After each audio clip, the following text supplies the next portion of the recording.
Welcome to the Parenting with Impact podcast with your hosts Elaine Taylor-Klaus and Diane Dempster, co-creators of ImpactParents.com, an online community, award-winning blog, and service organization helping parents all over the world to raise complex kids become capable, independent adults. Hi everyone, Elaine and Diane here, and we know that you want your complex kids to grow up to be happy and independent, and yet you're not always sure how or when to help with that. In this podcast, we'll encourage you to collaborate with all kinds of complex kids and support them in navigating life and learning. And we'll interview leading experts from around the world, as well as parents in our own community, talking about how training for parents actually helps these complex kids. We'll talk about the issues we hear parents struggling with all the time and how a coach approach can support and empower your amazing young people. We won't tell you what to do. We're going to help you figure out how. So let's move on to the next conversation. Hi, everybody. Welcome to another conversation in the Parenting with Impact podcast. I'm Elaine. I'm Diane. It's just us today. Sometimes that's more fun. And what we've decided to do, so here's the context, okay? Years ago, like 10 years ago, when we came back from what was used to be called the CHAD conference, it's now the International Conference on ADHD, which, by the way, I'm hoping they start calling CHADICO. That's my ADICO? Oh, I like CHADICO. that. CHAD, ADA, ACO are the three organizations that sponsor this international conference. Yeah, but they're probably trying to figure out and fight over which name goes first. Exactly. So maybe I think they're working on it. Added or something. I don't know. CHADICO. I just think it should be called CHADICO. But anyway, because people still call it the CHAD conference, and it's not anymore because it's three major organizations.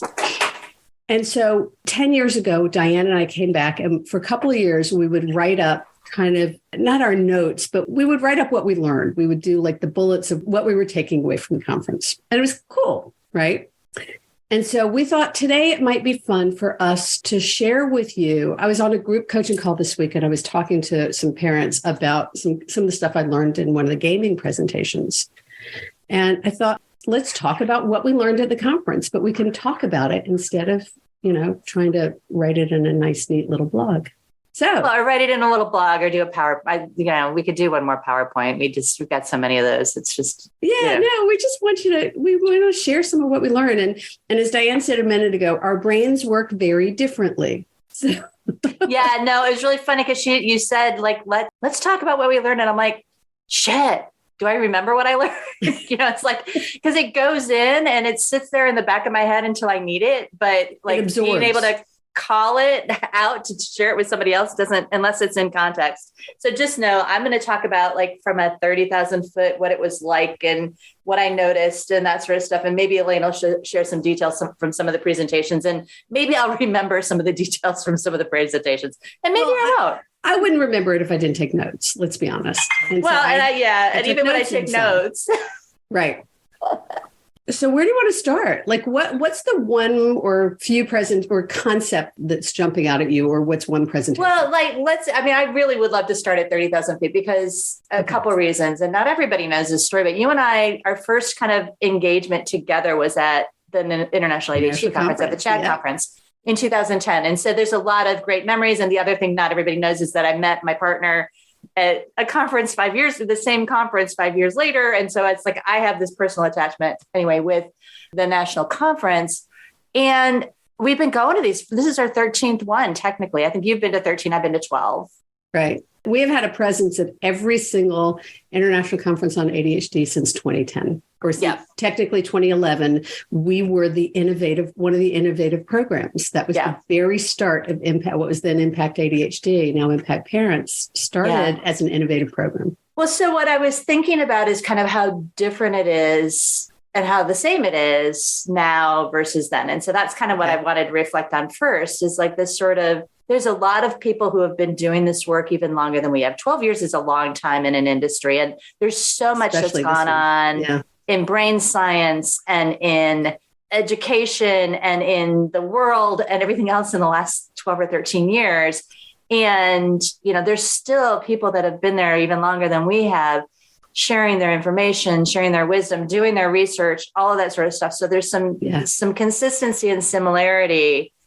And that's great because, we have that foundation. Continuity is important. Yeah, it's important. And there's this new breadth of fresh air, right? Air. Fresh. Yes, It's like I was like looking around going, wait, there's a lot of people here that I just don't know that, you know, and I think part of it was through the pandemic and through the time period over the last 3 years, you know, the growth in supporting our industry, particularly in supporting adults with ADHD, has definitely grown. It's become more commonplace is such a weird word, but commonplace and that sort of thing. So it was like the juxtaposition of the old and the new together was just kind of this overarching feeling that I was getting from the conference. Was there an overarching thing? I couldn't wait. I would just want to stick with that one for a minute because I was right there with you.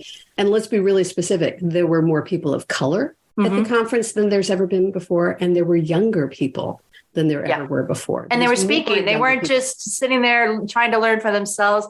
They were the experts. They were leading. That's right. Yes. And just to say it, Elaine, we're almost 60. So that's pretty normal that at some point that the younger people are going to step into the roles, right? But that we were more amongst the older guard versus we still see ourselves as these kind of young upstarts in this industry. Right.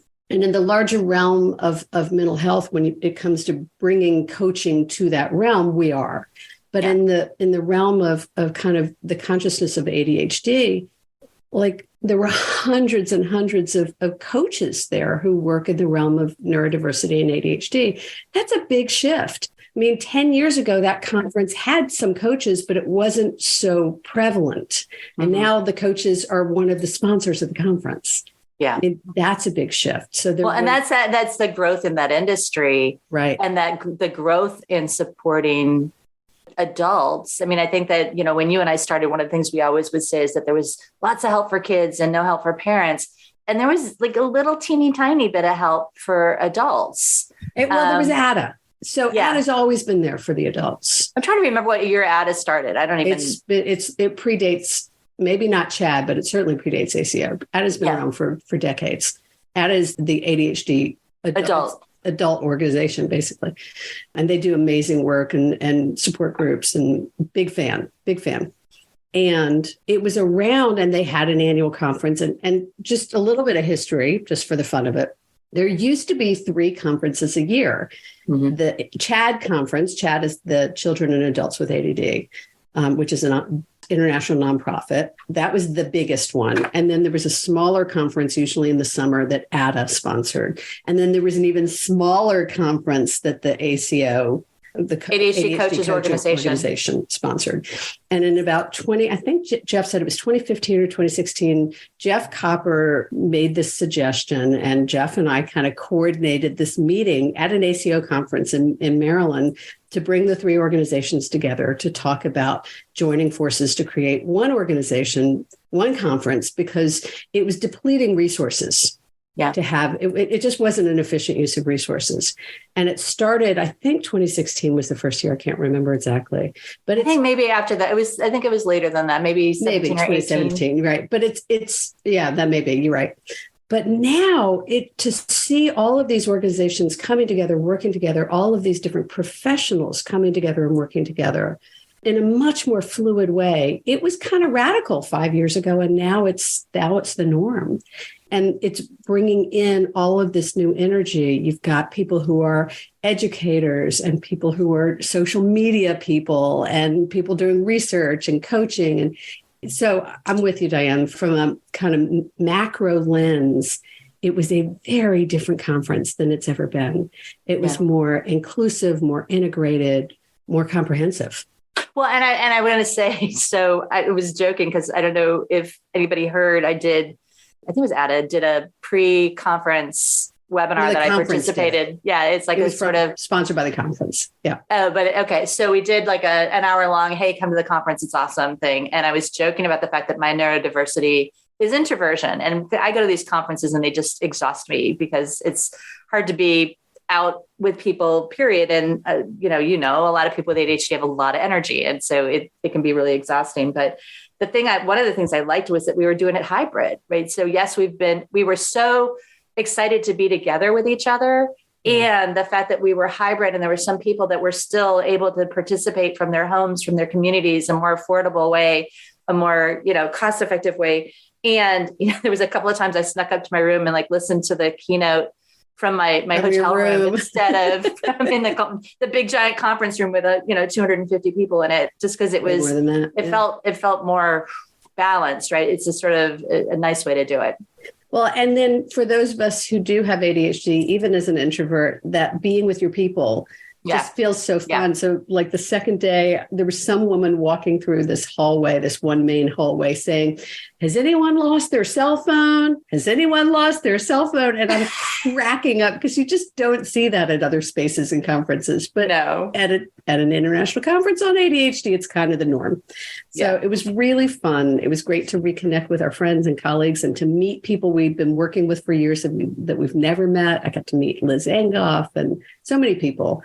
Renee Brooks, I'd worked with, but never met. There were so many people. Yeah. Well, and so then the other thing, so yes, the crowd and the people that were there has, expanded. The other thing was just kind of watching the information expand. And, we joke about just how fast neuroscience has grown over the last 20 years, but it really has. I mean, it's astonishing just how much information we have about the brain and about emotions and about, everything. Right. And so part of what was cool about the conference is that there's some people that go there that they're like brand new to this. They don't even understand executive function. What is ADHD?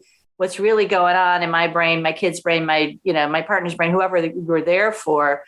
And there's like cutting edge stuff for the people who have been doing this for 20, 30 years to go, oh, wait, that's new. That's interesting. I never knew that. Yeah, I mean, there was stuff about a polyvagal theory and vagal nerve. There was somatic work that was happening. Mm-hmm. There were lots of mindfulness opportunities. All of that is something that shifted in the last 10 years. Yeah, there was a lot of the innovation is happening. And, one of the things I've been aware of is there's all this stuff on neuroscience, and we're really all about neurodiversity.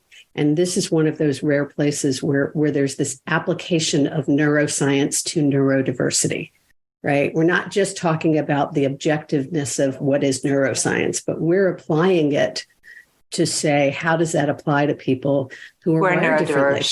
Yeah. Well, and I think that's really an interesting thing because there are a lot of people in neuroscience. There was a couple of situations where I noticed I was sitting in the room and there were neuroscientists in the room that had a really great understanding of the neuroscience. They didn't quite understand the ADHD and the neurodiversity, or they didn't quite understand the reality of it. So there were times that they would make suggestions and we were all kind of sitting in the room scratching our heads and going, wait, have you ever lived with a person with ADHD? That's really may not be a realistic suggestion. Just say no may not be the... Yeah, exactly.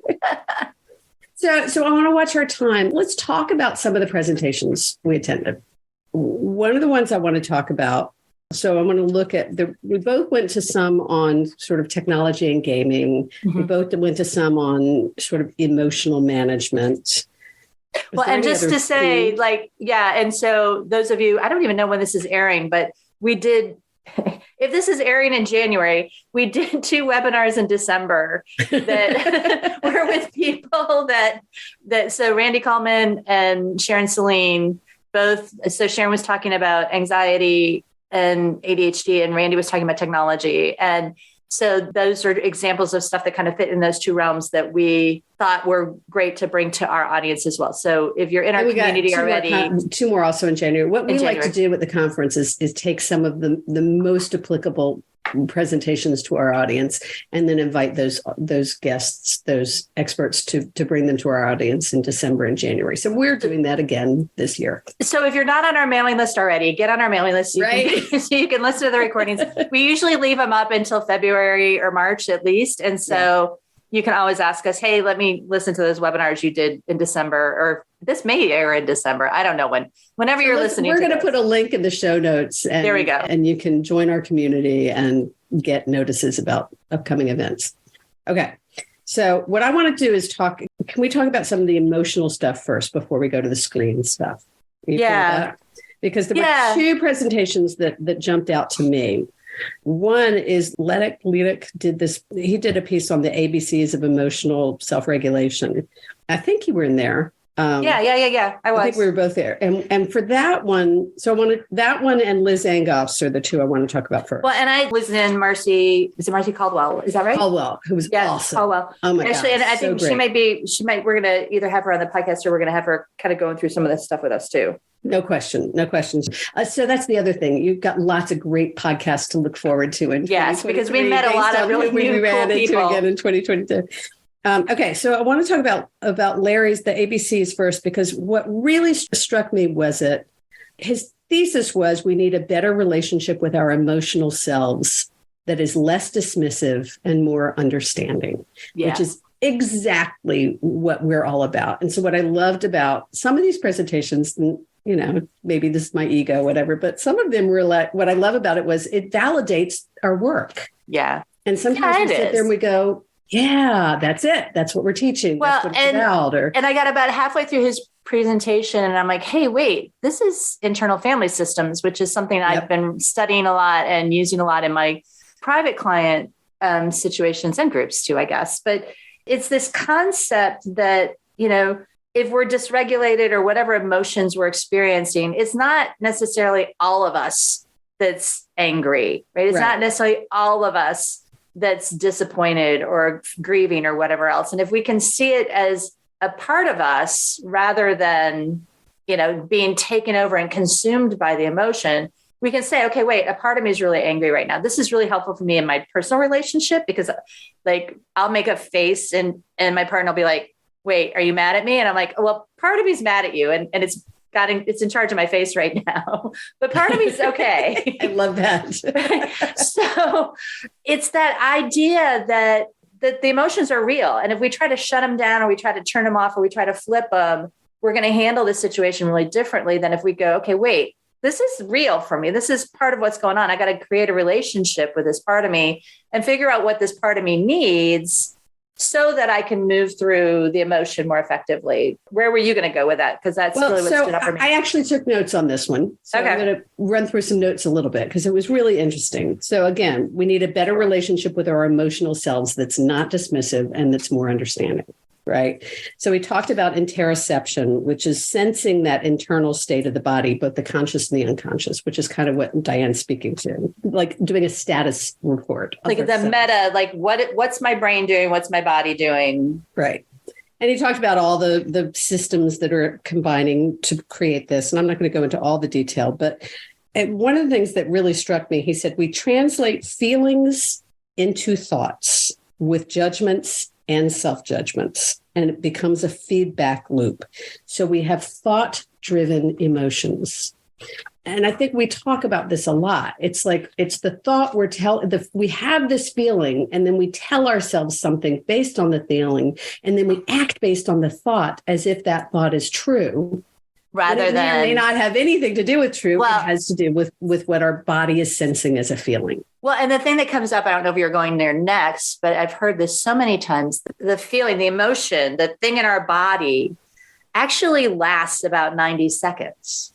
And if we can just sit and go sad, right? But the minute we add a thought to it, it can go on for years, right? It's just sort of, I can remember that thing that happened to me in 5th grade, call back that emotion immediately because I created a story about what happened when I felt embarrassed in 5th grade. Right. So, yes. And so basically what he said is our feelings are complex bodily signals.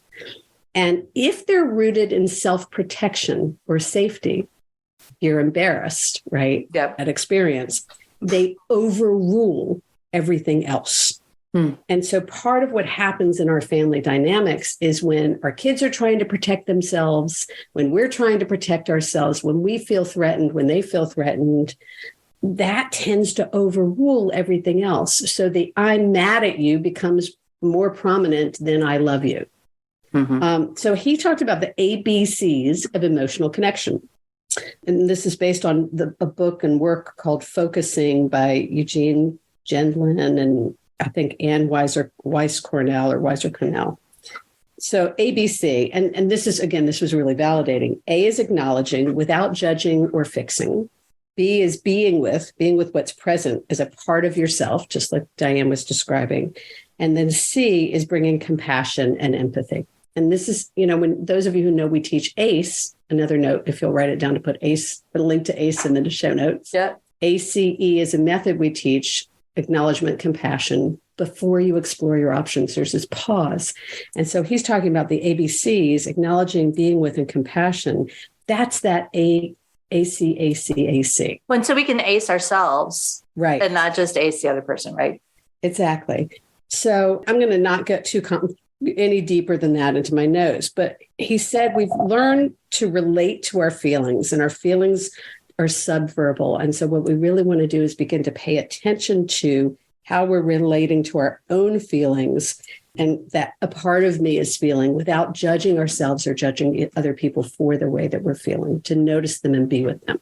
Well, and it's the distinction, I think, and I'm watching our time. We got to figure out how many hours we're going to talk about this stuff. But the difference between a thought and an emotion, or the feeling between a feeling and emotion. And I think that that's really the thing that's most telling for me, is like this sort of reaction that our body does to a protective reaction. And the minute our brain gets involved, it becomes complicated and convoluted. Yeah. Yeah. So anything else you want to throw in? Let's just stick with emotion and stuff today. And then maybe we'll do another one about screens and videos. How about that? We can. Sure. Okay. So, I mean, I think the other thing about emotional regulation is just this, the brain and the bodies need to be safe, right? It's this sort of, a lot of times we talk about, and we think about the anatomy of a trigger, right? It's just sort of, and just how automatic this sort of stuff is. And I think that sometimes we pretend is such a weird word, but pretend that we can control it, right? It's just, we tell ourselves, okay, yeah, I'm just going to not get mad, or I'm just going to not do this or not do that. And that's a very different perspective than, okay, you're going to do that. You do it automatically. You actually don't have control over the fact that you do it. And you can do it with grace and ease and more, gentleness maybe, or compassion for yourself, a way that doesn't damage your personal relationships. I mean, all those sort of things. You can do it without judgment. You know, it's that you can do it matter of fact. You can do it. I often say we're not responsible for our first thought. We are responsible for our second one. Mm-hmm. Right. We can catch ourselves and reframe and redirect. We can slow ourselves down. We can give ourselves the breath. We can take a time out. We cannot stop maybe that initial trigger, but we can shift what happens after it. Well, and I think that one of the things that I wrote down is that we're not choosing to overreact, right? Our kids are not choosing to overreact, right? It's this sort of, when we look at our kids and we say, you're overreacting, right? And it's this sort of, it's not like they're doing it on purpose. It's literally a bodily response, an amygdala response to fear, insecurity, and lack of safety. Yeah. So anything else you want to bring in from Marcy Caldwell's? Because Marcy's was so good. Diane texted me and she's like, this one's great. You got to come. And I left whatever I was in and went. Well, it's like, we liked it so much. We really wanted it. I think that the thing that I loved is just that it's more than just trigger. It's about understanding what's going on in the brain. We talk about executive function as a thing. Oh, it's a problem of executive function. But if we really kind of go back and look at what is it that leads us to dysregulation? What is it that makes it hard for a dysregulated human to even engage and follow up? I mean, she was talking about this dad who was losing his cool with his kids, trying to get out the door in the morning. And it went all the way back to the night before. It usually does. Yeah. And the things that we say, well, if you prepare the night before. And she was explaining why it's like virtually impossible for this human with ADHD to prepare the night before, because the impetus to prepare is not there. It's not now. It's like, it's just kind of this sort of explains the perfect storm that those of us who are more neurotypical, I'm going to say it that way, more neurotypical don't get. right? Because we say, well, if you just, I mom with this yesterday, she's like, well, I sat down with my kids and I said, here's all the things you have to do the night before to make your morning easier. Well, that's just even the idea of they're on a list. Just even the idea of doing something the night before when you're completely thinking you're somewhere else the night before, you're not in school the night before, you're not getting ready the night before. Well, and a lot of our kids are in there's now and there's not now. And the night before is not now. Yeah. It's not the next morning. Yeah. So it just was this great convolution, and I'm not going to explain it well, which is why we're going to have Marcy come and explain it to you. We are definitely having Marcy come. Yeah. No mostly question. because Diane doesn't remember all the details well enough to explain it without going back and reading it 7 more times. All right. I've got one more I want to talk about in this conversation. Mm-hmm. And that's there's a phenomenal woman named Liz Engoff, and I've had her on the podcast before. I'm going to have her come back. One of our clients introduced me to her. And I'm so thrilled she was at the conference and presented at the conference, because I was like, you are going to present at the conference, right? And so I'm owning her. I'm taking responsibility for, wait till you see her soar. She's amazing. She's a psychologist. And what she does is she's come up with this really interesting way to explain complex brains to kids. So that, and right now she's got books out for professionals to use, for psychologists and people who are diagnosing to use with kids. She's got one book for younger kids, another book for teens, to how to talk to kids about their diagnosis. And she's now working on a book for parents, and actually gave me the first draft to review. Yay. We're going to talk about it this week. I'm very excited. So I love her work, y'all. And I'm so excited to see where she's going to go in the coming years. Her premise is that if we talk to kids and in a way that's non-confrontational, that relates to the way they think, that connects to metaphors that speak to them, we can really invite them to understand their own neurodiversity, whatever that is. And she goes through some examples, and her books are great, about how to attach. So much of it is a coach approach. It's attaching to what's in it for them, connecting instead of lecturing them or talking at them. It's asking questions to enroll them, to get their engagement, their buy-in in understanding themselves and their brains. She talks about, she's got some acronyms for how to do it: keep it short, revisit it, validate. But the most interesting part of what she does, and my note, Diane, here's another one, is we need to start sharing her in our social media feed a little bit more. And then also Danny Donovan, because she uses a lot of her work. So, but she uses this metaphor of highways and construction zones and helps kids see how their brain works, literally neurons and pathways and all that, by talking about when you're on a highway and when you hit a construction zone. And what comes easily is what happens when you're kind of cruising down the highway, and what the challenge areas are, what happens when you go through a construction zone. And so they're not roadblocks. They're just construction. It's just challenge areas. And that might be, it's hard to focus on boring things, or I get stressed out when there's too much to do, or I don't want to work so hard. Whatever it is, helping kids understand their construction zone.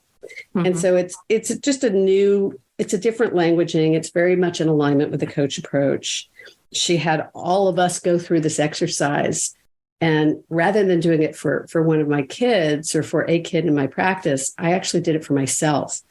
And what I came up with was, for me, ADHD means that my brain works best when it's really super clear what it's supposed to be doing and when to do it, and when it doesn't take too long. And that was a great awareness for me. And I'm, 58 years old.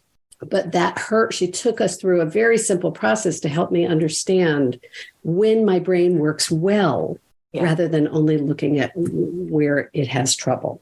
Well, and that's, so let's kind of wrap that back into the message for another message for parents, because there's so many messages in this. But part of what I take away from those conferences is just how there's so many people at that conference that are thriving with neurodiverse brains, right? Yes. And a lot of times as parents, we come in here and like, my kid's stuck, my kid's not going to school, my kid's not whatever else, right? It's this sort of the idea that our kids need role models, like that our kids need inspiration, our kids need to focus on their strengths. Our kids need to, I'm saying need to, it's like the sort of the tools that can be helpful in getting our kids out of that stuck place is, it's like all of our kids have some superpower. It's about helping them find out what it is. Yes. And there wasn't, I don't think I saw, I'm sure that there was, that sort of focus on the strengths. Ned Hollowell was not there this year. We missed him.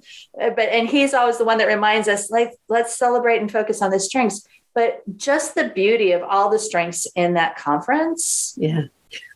Yeah. Well, I'm reminded, you and I did a podcast with Jonathan Mooney, and which, if you haven't listened to it, I highly recommend. And one of the things he talked about, he referenced somebody who talked about tutor the strengths, right? Don't tutor the deficits. Sure, tutor the deficits, but tutor the strengths, cultivate the strengths. And there's a lot in this emotional regulation that's about acknowledge and recognize the emotional challenge or difficulty or feelings or concerns. Be gentle with ourselves around them. Be gentle with our kids. Be kind, right? Take out the judgment, stay matter of fact, and then lean into the strengths and look at the capacity and help ourselves and our kids understand how we are successful instead of only looking at how we're not. Well, and the challenges are going to happen. And the reality is everybody has challenges. It's just a matter of what flavor are they, right? Right. And so we have to wrap this up because I have a client in 1 minute. So thanks for letting us riff, everybody. We hope you join us next year at the conference, whether you join us live in Maryland or hybrid. And lots of great stuff coming to you in 2023 from the conference, from people we met and talked to and learned from and learned with. And anything else, Di? Thanks for what you're doing for yourself and for your kids. At the end of the day, it makes a difference. It makes a difference. Take care, everyone. You've been listening to the Parenting with Impact podcast with Elaine and Diane. For more information on the Impact Parents community or to join Sanity School for Parents, please visit impactparents.com. If you like what you've heard, please share this podcast with friends who need similar guidance and subscribe wherever you listen to podcasts. For the essentials of Elaine and Diane's coach approach to parenting, download a free tip sheet at impactparents.com/podcast. Behavior therapy training for parents is actually recommended as a first-line treatment for complex kids. For information about Sanity School, our training program for parents or teachers, which has helped thousands of families around the globe, visit impactparents.com/sanityschool.